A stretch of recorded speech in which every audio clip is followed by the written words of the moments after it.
Hi, today is January 2nd, 2024, and here are my poems for the day. The first one is poem number 6 for the year, Book in the Bush.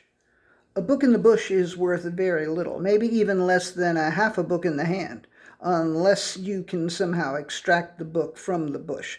And only then, if it is saleable or worth reading, or if it can be turned into art of some kind or something. A picture of a book in the bush is probably not worth 1,000 words, but maybe it's worth more than these 76.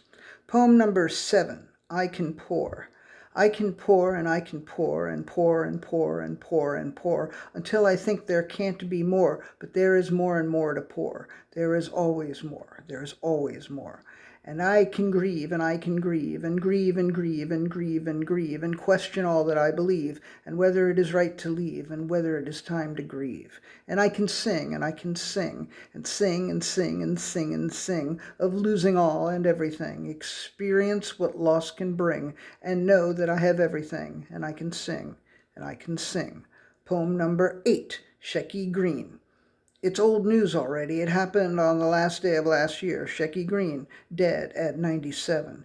He was never on my radar, really, but I had friends who loved him, and as I read his obituary, I fell in love too. And I love how he just sort of fell into comedy. He went to college hoping to be a gym teacher. It's a Woody Allen joke that goes, those who can't do, teach, and those who can't teach, teach gym. But the best joke from the obit is the allegedly true story of how Frank Sinatra saved his life.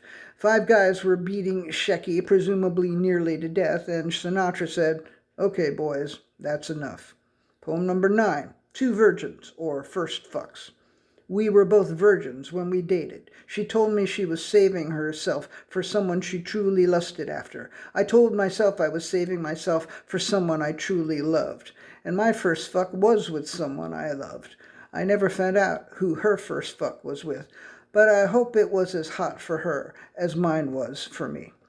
And the last poem of the day, poem number 10, Cold Ride Home, and it's a song, if I can play it.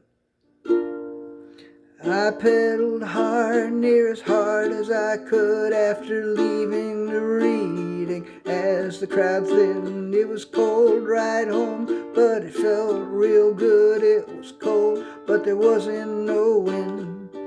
It was cold, but there wasn't no wind. There was nary a soul on the cold bike path. I leaned into the challenge and rigors. Wish I wasn't alone, but if I do the math and I count up the reasons, it figures. If I count up the reasons, it figures. Kept my eyes on the road and I looked straight ahead. I had no desire to roam, and I'm glad I didn't take the train instead, 'cause I loved that cold ride home. Yes, I love that cold ride home. Oh, I love that cold ride home. All right, that's it. Thank you. I appreciate you.